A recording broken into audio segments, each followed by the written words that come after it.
चलिए, स्वागत है सभी बच्चों का फिर से एक बार।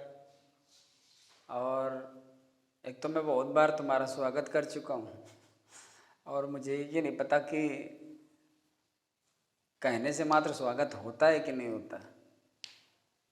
क्योंकि मान लीजिए जो लोग सामने सुन कर देख रहे हैं, ये देखते हुए सुन रहे हैं, तो वो इस चीज़ को समझ पाते हैं, फील करते हैं कि नहीं करते हैं मालूम नहीं। लेकिन ये है कि ये तो फॉर्मेलिटी होती है कि स्वागत है सबका। भाई जब उसमें कोई देख ही नहीं रहा तो स्वागत कहाँ से। चलो खैर, जो देखते हैं उनका स्वागत है। दूसरा, कल मैं थोड़ा अनफिट था, फीवर था मुझे, कल मैंने वीडियो अपलोड नहीं किया था। और आज भी कोई कुछ खास अच्छी कंडीशन नहीं है, लेकिन रेगुलरिटी कायम रखने के लिए, बनाए रखने के लिए ज़बरदस्ती मैंने आज क्लास ली है। लेकिन ज़बरदस्ती का मतलब ये नहीं कि आउट ऑफ टॉपिक चलूँ, है टॉपिक ही। और ये एपॉस्ट्रॉफी का भी एक वीडियो और बनेगा। तो आज ये 13th पार्ट है, एक 14th बनेगा। इसके बाद आपका सिंटैक्स ऑफ प्रोनाउन शुरू होगा। तो नाउन वाला सिंटैक्स जो है कंप्लीट हो जाएगा। अब नाउन की सीरीज़ मैंने पूरी कंप्लीट कर दी है। इसमें से जो भी कुछ थोड़ा बहुत वैसे बचा तो है नहीं, फिर भी अगर बच भी गया हो तो आप लोग कमेंट करके उसको पूछ सकते हैं। तो देखिए, एक क्वेश्चन दिया था यहाँ पर, previous question, answer to take heart का। टू टेक हार्ट मीन होता है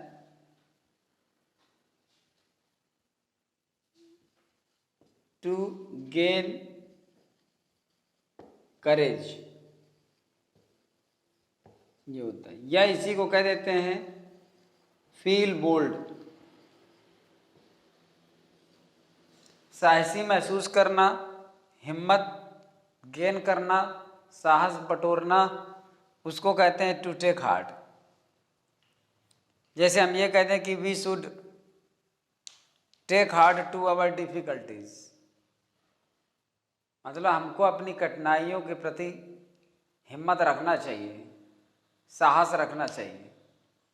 तो ऐसे टू टेक हार्ट का मतलब टू गेन करेज, और या फिर फील बोल्ड या टू फील बोल्ड। एक आध सही जवाब भी आए हैं, लेकिन मैंने कुछ ऐसे भी जवाब हैं जो कन्फ्यूजिंग है, बहुत ही क्लियर नहीं है, इसलिए मैंने रिप्लाई किसी का किया नहीं। मैंने सोचा वीडियो में इसका रिस्पांस कर दूंगा, अपने आप क्लियर हो जाएगा। टू टर्न द कॉर्नर माने होता है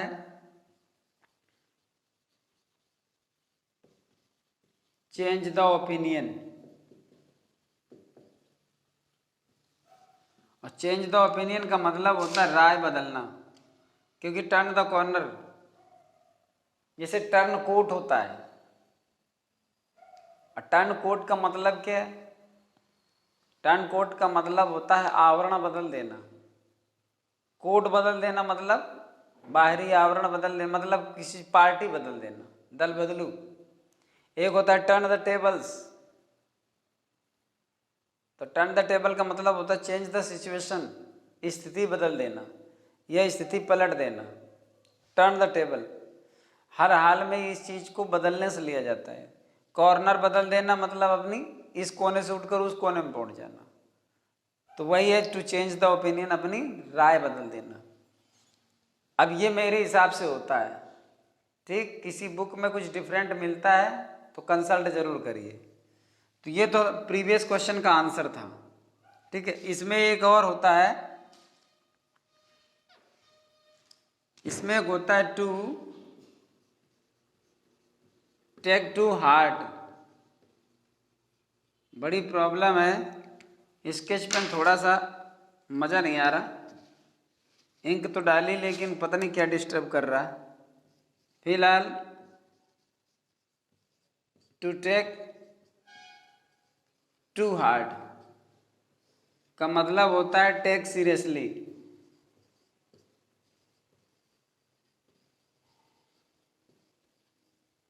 कहते नहीं है टू टेक टू हार्ट मतलब मन से ले लेना या मन में ले लेना।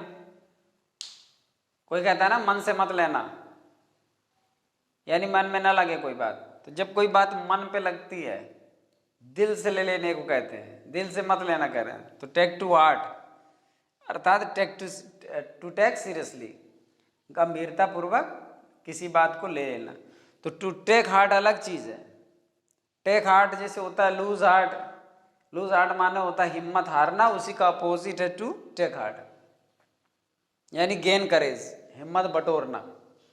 और you to take to heart इस प्रीपोजिशन के लगने से सेंस बदल रहा है, तो यहाँ पर ध्यान देना टेक सीरियसली होता है इसका, ठीक है ना। पेन देखो बहुत सारे हैं, लेकिन सब मिस कर रहे हैं, क्या किया जाए बताओ। सब व्यवस्थाएं हैं, अलग अलग तरह की होती, कब कैसी सिचुएशन आ जाए क्या मालूम। आज का क्वेश्चन है to set Thames on fire. ये टेम्स अब ये मैं ही बता दूंगा तो आप क्या करोगे। To set Thames on fire, इसका क्या मतलब होता है। टू कैरी वंस पॉइंट, इसका क्या मतलब होता है। और एक आपको हिंट मैं और दे देता हूं, इन दोनों में बहुत थोड़ा अंतर है, ये भी समझना। हालांकि ईडियम्स में बहुत बड़ा अंतर है, वर्ड्स में, उसके बनावट में, लेकिन इनके सेंस में थोड़ा सा अंतर है।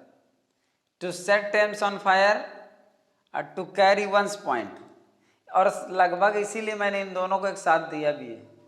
तो ये है क्वेश्चन जिसका आंसर कमेंट करके आप लोग मुझे बताओगे।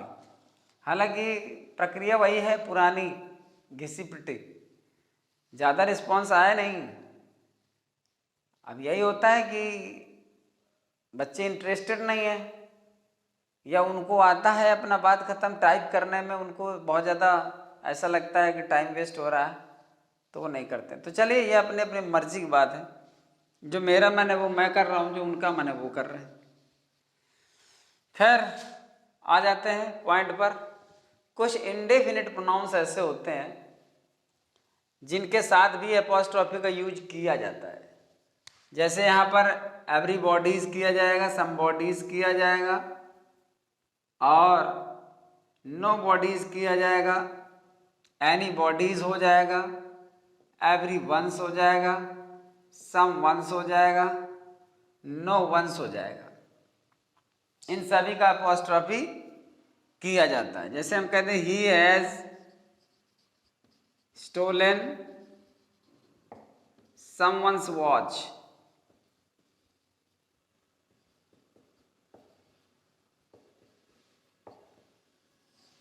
ये हो गया। He has stolen someone's watch मतलब उसने किसी की घड़ी चुरा ली है। जैसे हम कहते हैं I need nobody's help, I need nobody's help, मुझे किसी व्यक्ति की मदद की ज़रूरत नहीं है। तो इसका ऐसे भी प्रयोग यहाँ पर किया जाता है। तो इनका आपका अपॉस्ट्रोफी प्रयोग में होता है, और इसको ध्यान रखना है आपको कि कैसे होता है, ये भी ध्यान रखना है। इसके बाद उसके नीचे जो दिया हुआ है नोबॉडी इल्सेस और समबॉडी इल्सेस, अगर इसके साथ इल्स आ जाता है, इल्स, और इल्स का मतलब होता है अन्य। नो वन एल्स मतलब कोई अन्य व्यक्ति, समवन एल्स कोई अन्य व्यक्ति, नोबॉडी एल्स कोई अन्य व्यक्ति नहीं, नो वन एल्स कोई अन्य व्यक्ति नहीं। तो यहाँ पर क्या होता है कि एल्स का मतलब अन्य होता है, और ये भी एक पर्सन की तरह ही होता है, क्योंकि जब हम समवन या नो वन या फिर समबॉडी या एवरीबॉडी इनके साथ जब एल्स का प्रयोग करते हैं तो वो एक पर्सन की तरह आ जाता है।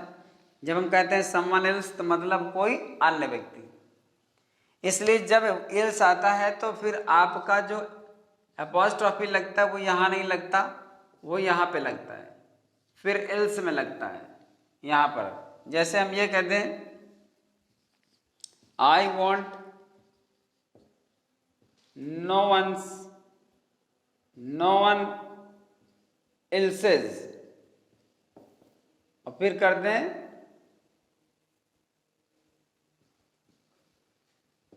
एडवाइस, मुझे किसी अन्य व्यक्ति की सलाह की आवश्यकता नहीं है। I want no one else's advice. तो इस तरह से इसका प्रयोग, फिर नो वंस नहीं आएगा, फिर एल्स आएगा, मतलब नो वंस आएगा, लेकिन जब एल्स आएगा तो फिर आपका जो एपॉस्ट्रोफी का यूज होगा वो यहाँ पे होगा, फिर इसमें नहीं होगा।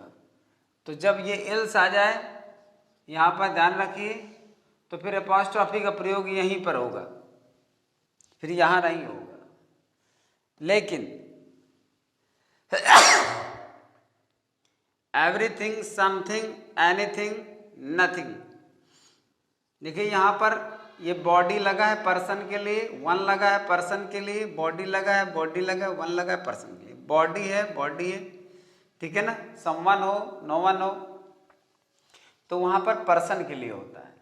अब यहाँ पर सब में थिंग लगा है, थिंग, तो जब ये आते हैं, ये भी इंडेफिनिट प्रोनाउन ही है, ये भी इंडेफिनिट प्रोनाउन है, ये भी इंडेफिनिट प्रोनाउन है, पर कहाँ कहाँ पर आपका प्रयोग होता है, कहाँ प्रयोग होता है, कहाँ पे नहीं प्रयोग होता है, अर्थात इनके साथ आपका एपॉस्ट्रोफी का यूज नहीं होता है।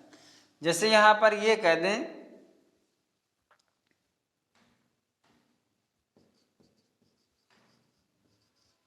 एवरीथिंग्स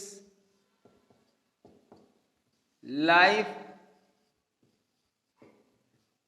इज शॉर्ट, अगर ऐसे लिखा है प्रत्येक वस्तु का जीवन छोटा होता है, तो फिर ये प्रयोग गलत है। आपका लिखना चाहिए the life of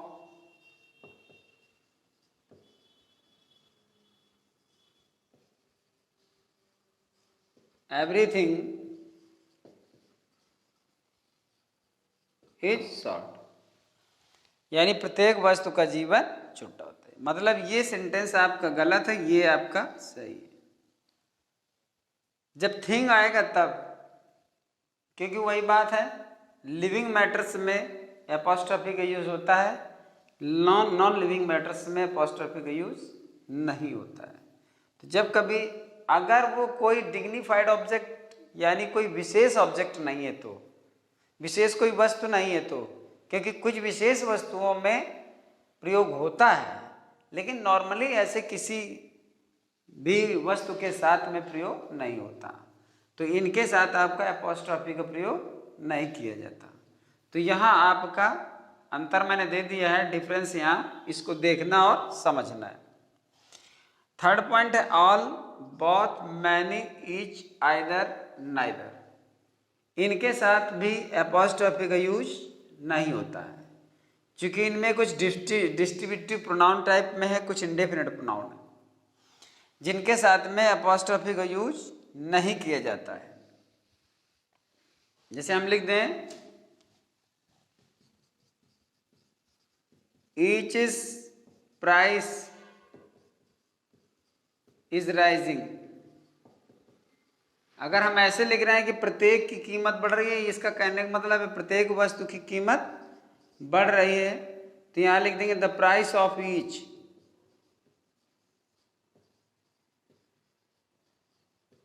is rising. फिर ये सही है और ये सही नहीं है, ऐसे इसमें एपॉस्ट्रोफी का प्रयोग नहीं होगा। The price of each is rising, अर्थात प्रत्येक की कीमत बढ़ रही है, यानी प्रत्येक वस्तु की कीमत बढ़ रही है।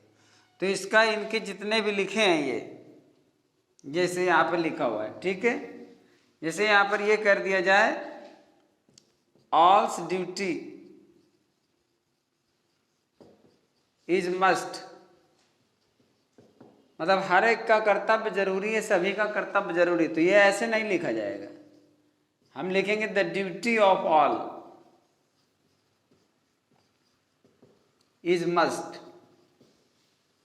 फिर ये सही है और ये सही नहीं है, ऑल्स ड्यूटीज मस्ट गलत, the duty of all is must, हर एक का कर्तव्य आवश्यक है, यानी सबको ही अपना अपना कर्तव्य करे, तो वही होता है one should do once duty, जैसे कहा जाता है।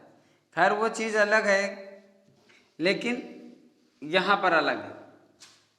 अब जैसे लिखा जाता है one should do once duty.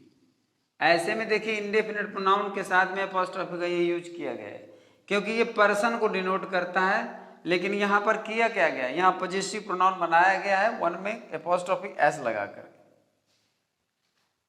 ये पॉजेसिव बनाया गया है। और पॉजेसिव ही तो सब बनाए जाते हैं, ये भी पॉजेसिव बनाया गया है। क्यों?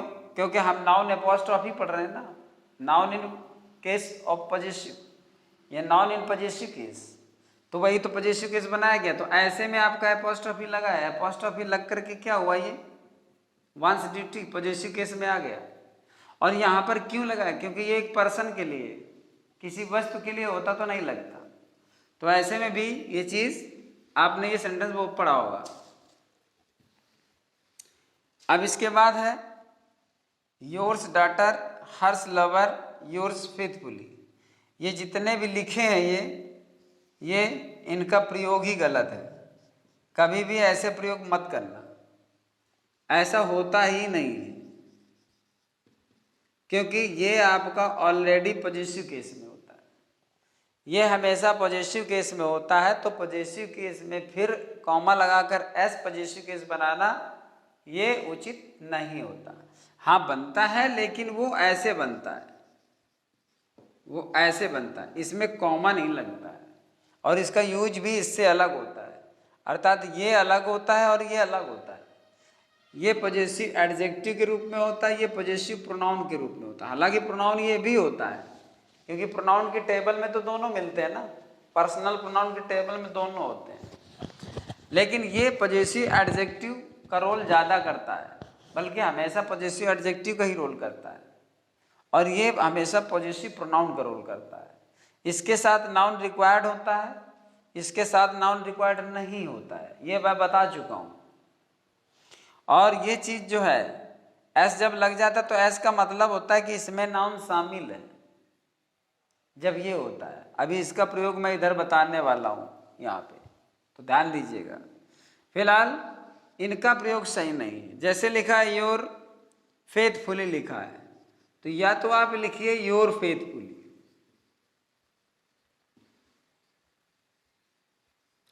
ठीक है, या लिखिए योर्स फेथफुली,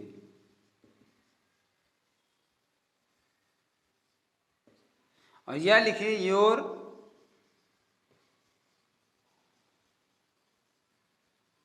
फेथफुल लिखिए, और फिर यहां पर आप नाउन कोई डाल दीजिए, एडजेक्टिव, पॉजेसिव, नाउन। ये आपका पॉजेसिव प्रोनाउन और ये एडवर्ब, ये पॉजेसिव और ये एडवर्ब। लेकिन होता ये कि ये आपका मॉडर्न में यूज होने लगा है, नहीं तो पहले ये होता था। और इस तरह के होने का एक रीज़न भी होता था।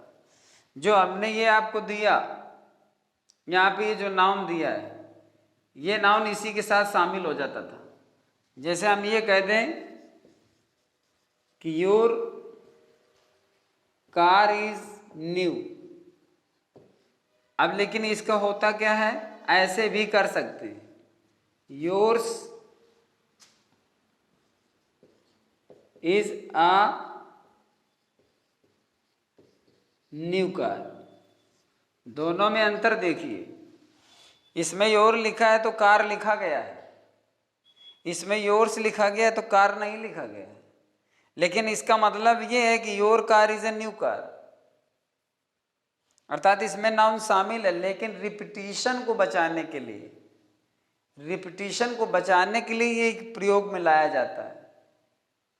और यहां पर देखिए योर कार इज न्यू, यहां पर कार का इस्तेमाल कर दिया गया, तो यहां नहीं किया गया, रिपीटिशन नहीं हुआ। और अगर आप यहां पर भी कार लगा दो, your car is new car, your car is new car, तो वहां पर ग्रामर जो है सुटेबल ग्रामर नहीं होगी, ये प्रयोग आपको कमजोर लगेगा, भद्दा लगेगा। तो ऐसी चीजों को बचाने के लिए कुछ चीजों का निर्माण हुआ है। तो yours is a new car, yours is a beautiful house, तुम्हारा घर एक सुंदर घर है। अब यहां पर देखिए Sudhir is a new car, बिल्कुल यही प्रयोग है, सेम। अब यहां पर देखो एपॉस्ट्रॉफी का प्रयोग बिल्कुल गलत है इसकी तरह। अगर तुम ऐसे कर दो, ऐसे इस तरह का यहां पे कर दोगे तो गलत माना जाएगा, चाहे यहां करो चाहे यहां करो। पर यहां क्यों है? क्योंकि ये नाउन है, इसलिए अपॉस्ट्रॉफी का प्रयोग करके पजेसिव नाउन बनाओगे ना। और ये दोनों ऑलरेडी पजेसिव है, तो जब ये ऑलरेडी पजेसिव है तो इनमें कॉमा किस बात का? और मैंने कहा था कि ये जब ऑलरेडी पजेसिव होता है तो इसमें कॉमा किस बात का? कॉमा नहीं होना चाहिए। और वहां पर कहने का मतलब सुधीर की, क्या सुधीर की car is a new car, एक नई कार है। पर कार लिखा नहीं जाएगा, सिर्फ ये लगाया जाएगा। और इसमें क्या लिखा? नाउन का अर्थ यहाँ पर जो होता है वो नाउन एपॉस्ट्रॉफी प्लस नाउन होता है, अर्थात नाउन के साथ एपॉस्ट्रॉफी का प्रयोग किया तो इसमें नाउन का भी सेंस होता है। नाउन एपॉस्ट्रॉफी प्लस नाउन, अगर नाउन को इस तरह प्रयोग कर दिया तो समझो उसके साथ आपका नाउन शामिल है। जैसे हम यहां पर कर दें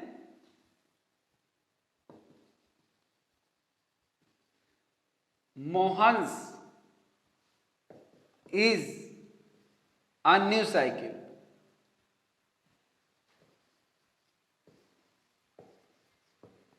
मोहन की साइकिल एक नई साइकिल है। तो मोहन की एक नई साइकिल है, यह मोहन की साइकिल नई है। अब अगर हमको ऐसे प्रयोग करना है तो हम ऐसे लिख सकते हैं, मोहन्स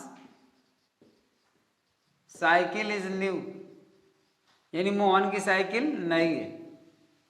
जब हम ऐसे प्रयोग करें मोहन की साइकिल नई है या तो तब ठीक है, क्योंकि यहाँ पर हमने अपॉस्ट्रॉफी लगाया, यहाँ साइकिल लिख दिया तो यहाँ पे साइकिल नहीं लिखा।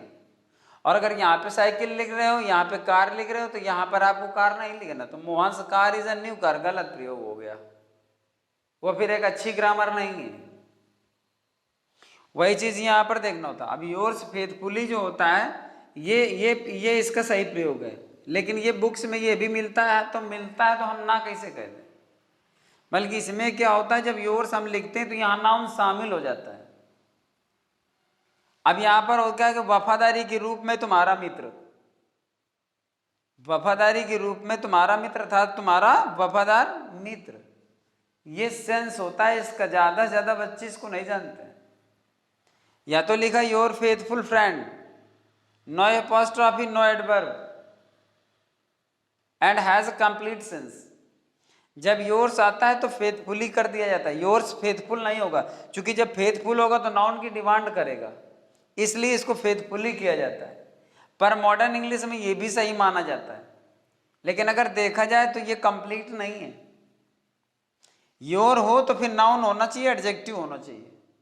और अगर नाउन ना हो तो फिर यहां पर एस लगाओ, ये एडवर्ब हो, क्योंकि ये एडजेक्टिव सपोर्ट करेगा नहीं, योर्स फेथफुल नहीं सपोर्ट करेगा, योर्स फेथफुली ही सपोर्ट करेगा। क्योंकि यहां पर तुम्हारा मित्र वफादारी के रूप में, अर्थात वफादार होने के रूप में तुम्हारा मित्र, अर्थात तुम्हारा वफादार मित्र, तो भाई हो गया तुम्हारा वफादार मित्र। तो ये दो ही सेंस यहां पर एक्यूरेटली यहां पर यूज किए जाते हैं। तो इस तरह से प्रयोग बिल्कुल जो होता है वो पूरी तरह गलत होता है, ये ध्यान रखिए। ये प्रयोग सही नहीं है, पूरी तरह ग्रामेटिकली फॉल्ट है इनमें। और यहां पर मैंने बता दिया आपको। और देखिए ये ज्यादा से ज्यादा बच्चे क्या करते हैं, यहां पर योर्स लिखेंगे ऐसे ऐसे और कॉमा लगा देते हैं, अक्सर मैंने देखा, जबकि ये कहीं पर आपको मिलेगा ही नहीं। अब देखिए अगर मिलेगा तो इस रूप में मिलेगा, इस रूप में मिलेगा, कॉमा तब भी नहीं होगा। और इसका मतलब होता है कि ये सिर्फ आपको पॉजिटिव प्रोनाउन है, इसमें नाउन शामिल नहीं है, नाउन अलग से दिया होगा। और इसमें आपका नाउन शामिल होगा, नाउन अलग से इसके साथ नहीं दिया होगा, नाउन इस तरफ मिलेगा आपको जाकर। तो yours is a new car,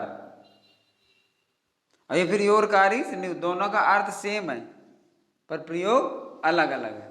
तो इन प्रयोगों को ध्यान रखना है। बाकी ज़्यादा क्या समझाना, सब समझ ही रहे हो, बहुत दिनों से इन चीज़ों को पढ़ रहे हो। फिर भी कोई डाउट हो तो ज़रूर कमेंट करें।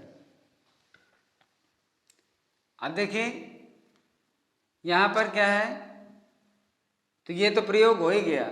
नाउन का अर्थ यहाँ पर जब आता है तो किस सिचुएशन में, noun apostrophe plus noun, noun का एपोस्ट्रॉफी जो प्रयोग होगा उसके साथ नाउन शामिल होता है, और ये मैं अभी बता चुका हूं। तो यहाँ Sudhir is a new car का मतलब, अच्छा अगर आप इसको ऐसे लिखते हो, Sudhir is a new car, तब समझ में आ रहा होगा कि ये गलत है, क्योंकि सुधीर एक नई कार नहीं है, सुधीर की कार नहीं है, ये प्रयोग गलत है। अगर तुम ऐसे करते हो, ऐसे Sudhir is a new car, तब भी तुम अच्छी तरह समझ रहे हो कि ये प्रयोग गलत है। इस तरह प्रॉपर नाउन का ऐसे एस लगाकर बहुवचन थोड़ी बनाएगी। तो फिर यहां पर आप समझो उसको कि हमको ऐसे ही लिखना है। ये अपॉस्ट्रोफी बन गया, ये किसी चीज का पॉजिटिव केस में आ गया, लेकिन जब ऐसे करते हैं तो इसी में नाउन शामिल होता है।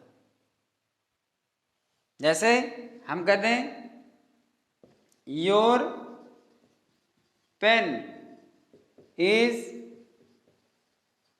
Better than mine.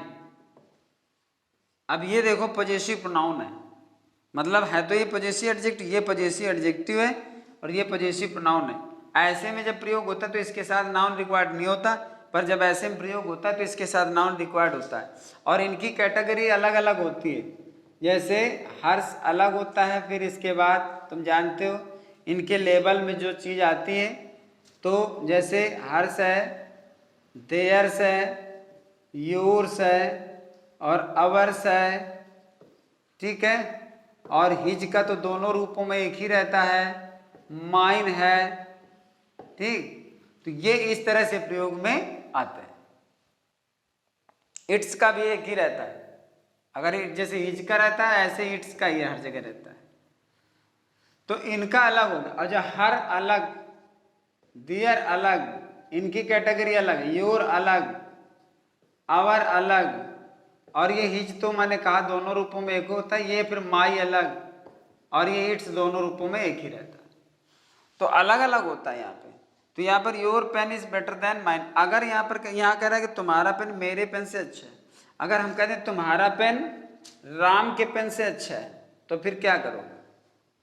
फिर ऐसे तो नहीं करोगे, या ये भी करना गलत है कि आपने ऐसे कर दिया ऐसे करके, और राम से पेन अगर ऐसे कर दिया तो वो भी उचित नहीं है, क्योंकि नाउन का रिपीटिशन बचाने के लिए इन चीज़ों का प्रयोग होता है। तो यहाँ पर आपको ऐसे करके ऐसे करना है, your pen is better than Ram's, तुम्हारा पेन राम के पेन से अधिक अच्छा।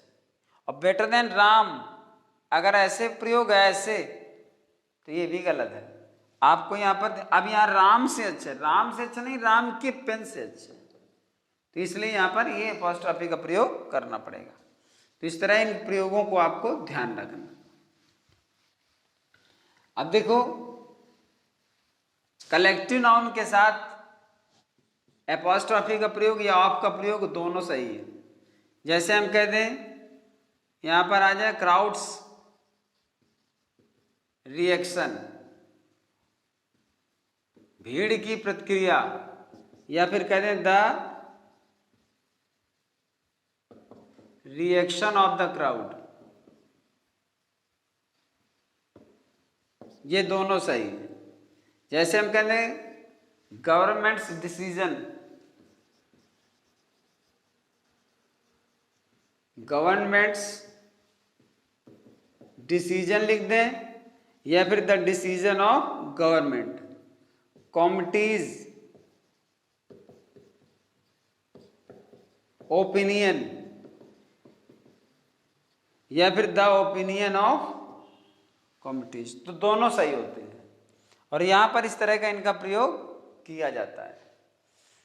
तो इसको देखिए, पढ़िए, समझिए और इसका लाभ उठाइए,